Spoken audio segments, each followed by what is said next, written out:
Nandyal MLA Bhuma Nagireddy తీవ్ర గుండెపోటుతో చనిపోయారు. తొలుత ఆలగడ్డ ఆసుపత్రిలో, ఆ తర్వాత నంద్యాల ఆసుపత్రిలో చికిత్స అందించారు. అయినా ఫలితం లేకపోయింది. ఇదే అంశానికి సంబంధించి పూర్తి సమాచారం మా ప్రతినిధి శ్యామ్ అందిస్తారు. శ్యామ్, చెప్పండి. వినోద్, ఇప్పుడే మనకు అందిన తాజా సమాచారం. వైద్యులు కూడా ధృవీకరించారు, వైద్యులు ప్రకటించారు. నంద్యాల ఎమ్మెల్యే తెలుగుదేశం పార్టీ నాయకులు భూమా నాగిరెడ్డి మృతి చెందారు. ఆయన మృతి చెందినట్లుగా మనకి వైద్యులు మహమ్మద్ అలీ, ఈయన గుండెకు సంబంధించిన వైద్యులు, ఆయన ధృవీకరించారు. ఆయన చెప్పారు, ఇప్పుడే మీడియా సమావేశంలో చెప్పారు. ఎందుకంటే నంద్యాల ఎమ్మెల్యే ఆళ్లగడ్డలో ఉదయం ఈయనకు హార్ట్ స్ట్రోక్ వచ్చింది. ఆయన నివాసంలో ఉండగా స్ట్రోక్ వచ్చింది. ఒకసారిగా స్ట్రోక్ వచ్చి కింద పడిపోయారు. దీంతో ఆయన అక్కడి నుంచి ఆళ్లగడ్డలో ఉన్నటువంటి ప్రైవేట్ ఆసుపత్రిలో చేర్పించారు. అక్కడ కూడా అంటే సరైన వసతులు లేవన్న ఉద్దేశంతో మెరుగైన వైద్యం కోసం నంద్యాలకు తరలించారు.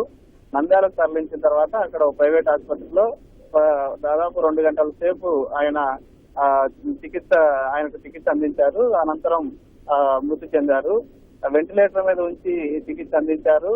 అయితే ఇక్కడ కూడా పరిస్థితి విషమంగా ఉండడంతో హైదరాబాద్ తరలించాలని చెప్పి కుటుంబ సభ్యులు భావించారు. ఇదే విషయాన్ని ముఖ్యమంత్రి దృష్టికి తీసుకెళ్లారు. ముఖ్యమంత్రి సైతం హైదరాబాద్ నుంచి హెలికాప్టర్ ను పంపిస్తున్నట్లుగా కలెక్టర్ కు ఆదేశాలు ఇచ్చారు. అయితే ఈ చర్చలు జరుగుతున్నాయి. అక్కడ నుంచి హెలికాప్టర్ బయలుదేరక ముందే ఈయన మృతి చెందారని చెప్పి మనకి వైద్యులు నిర్ధారించారు. భూమా నాగిరెడ్డి అనేటటువంటి పేరు ప్రధానంగా ఈ నంద్యాల నియోజకవర్గంలో, ఆళ్లగడ్డ నియోజకవర్గంలో, ఈ కర్నూలు జిల్లాలో ఆయన పేరు సుపరిచితం. ఎందుకంటే 1996లో తెలుగుదేశం పార్టీ తరఫున ఈయన నంద్యాల లోక్సభ స్థానానికి పివి నరసింహారావు పైనే పోటీ చేయడంతో ఒక్కసారిగా ఈయన పేరు మారుమ్రోగింది. భూమా నాగిరెడ్డి అని ఈయన పేరు ఒకసారిగా వెలుగులోకి వచ్చింది. అప్పటికే ఆయన ఒకసారి ఎమ్మెల్యేగా పనిచేశారు.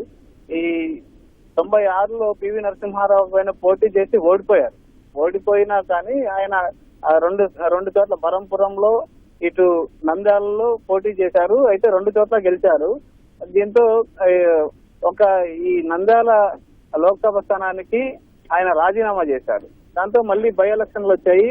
96లోనే ఎంపీగా ఆయన భూమా నాగిరెడ్డి గెలుపొందారు. ఆ తర్వాత వరుసగా 3 సార్లు లోక్సభ స్థానానికి నంద్యాల లోక్సభ స్థానం నుంచి గెలుపొంది రికార్డు సాధించారు. ఆ తర్వాత కొన్ని కారణాల వల్ల ఆయన వేరే పార్టీల్లో కూడా వెళ్లడం జరిగింది. 2008లో ప్రజారాజ్యం పార్టీలో చేరారు. ఆ తర్వాత ఆళ్లగడ్డ నంద్యాల ఎంపీగా 2009లో బీఆర్పీ తరఫున నంద్యాల ఎంపీగా పోటీ చేసి ఓడిపోయారు. తర్వాత 2014లో జగన్ ఏర్పాటు చేసినటువంటి వైకాపాలో చేరారు. చేరి నంద్యాల ఎమ్మెల్యేగా గెలుపొందారు. ఆ తర్వాత ఈ మధ్యనే 2016 ఫిబ్రవరి నెలలో ఈయన తెలుగుదేశం పార్టీ తీర్థం పుచ్చుకున్నారు. తర్వాత సొంత గూటికి వచ్చానని చెప్పి ఆనందపడ్డారు. ఈ మధ్య కాలంలోనే భూమా నాగిరెడ్డికి మంత్రి పదవి ఇస్తున్నట్లుగా కూడా వార్తలు వెల్లువెత్తాయి. అంటే భూమా నాగిరెడ్డి ఖచ్చితంగా మంత్రి పదవి వస్తుంది అని ఆశిస్తున్న తరుణంలోనే ఈయన గతంలోనే ఈ గుండెకు సంబంధించిన జబ్బుతో ఈయన బాధపడుతున్నారు. దీంతో ప్రధానంగా ఈ మధ్య కాలంలోనే అంటే వారం రోజుల క్రితమే ఒకసారి స్ట్రోక్ వచ్చింది. అంతకు ముందు బైపాస్ సర్జరీ కూడా అయింది. ఈయన కొద్దిగా